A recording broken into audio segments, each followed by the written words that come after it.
দেড় বছরেরও বেশি সময় ধরে চলা গাজা ইসরায়েল যুদ্ধে বেশ কয়েকবার অস্ত্রবিরতির উদ্যোগ নেওয়া হলেও কার্যত কোনো সমাধান আসেনি। ইসরায়েল বলছে হামাসের কাছে বন্দী 50 জন ইসরায়েলি জিম্মিকে ফেরত দিলেই তাদের সামরিক অভিযান শেষ হবে। তবে হামাস বলছে গাজায় স্থায়ী যুদ্ধবিরতি এবং ইসরায়েলি সেনাদের পুরোপুরি প্রত্যাহার না করলে তারা কোনো ধরনের আলোচনায় বসবে না।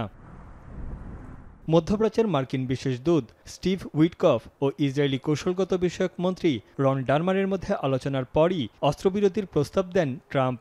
গাজায় 60 দিনের অস্ত্রবিরতির প্রস্তাবের বিস্তারিত কিছু না জানালেও প্রয়োজনীয় শর্তাবলী ইসরায়েল মেনে নিয়েছে বলে জানান তিনি। ট্রুথ সোশ্যালের এক পোস্টে ট্রাম্প বলেন, এই নিয়ে চূড়ান্ত প্রস্তাব জানাবে কাতার।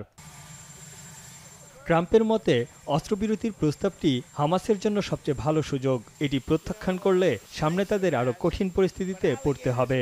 আর ইসরায়েল হুঁশিয়ারি দিয়েছে, হামাস রাজি না হলে গাজাকে ধুলোয় মিশিয়ে দেওয়া হবে। যদিও হামাসের পক্ষ থেকে আনুষ্ঠানিকভাবে কোনো প্রতিক্রিয়া পাওয়া যায়নি।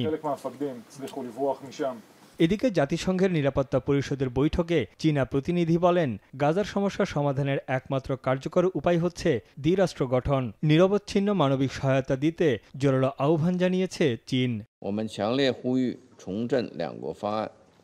巴勒斯坦问题是中东问题的核心，落实两国方案是解决巴勒斯坦问题的唯一可行路径。国际社会应加强团结。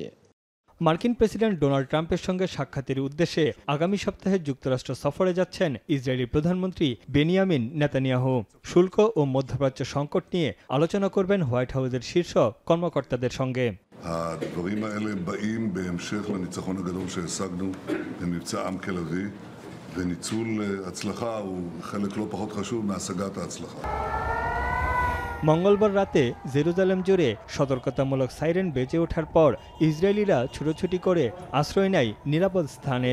ইসরায়েলের বিমানবন্দর ও 3টি সংবেদনশীল স্থান লক্ষ্য করে এই হামলা চালানো হয় বলে জানায় হুতি মুখপাত্র। তবে ক্ষেপণাস্ত্র সফলভাবে প্রতিহত করার দাবি করেছে ইসরায়েল। نفذت القوة الصاروخية في القوات المسلحة اليمنية عملية عسكرية نوعية استهدفت مطار اللد في منطقة يافا المحتلة، وذلك بصاروخ باليستي فرط صوتي نوع فلسطين 2। এদিকে অ্যামনেস্টি ইন্টারন্যাশনাল, HRW, MSF সহ 25টি মানবাধিকার সংগঠনের একটি দল গাজা ও অধিকৃত পশ্চিম তীরে ইসরায়েলের হাতে আটক স্বাস্থ্যসেবা কর্মীদের মুক্তির আহ্বান জানিয়েছে। সংগঠনটির তথ্যমতে চলতি বছরের ফেব্রুয়ারি পর্যন্ত 185 জন স্বাস্থ্যসেবা কর্মীকে আটক করেছে ইসরায়েলি বাহিনী। যুদ্ধ শুরুর পর গত 18 মাসে গাজায় স্বাস্থ্যসেবা খাতে অন্তত 700টি হামলা হয়েছে। প্রাণ হারিয়েছেন 1500 স্বাস্থ্যসেবা কর্মী এবং 460 জন মানবিক সহায়তা কর্মী। তানভীর জানি, এখন বিশ্ব।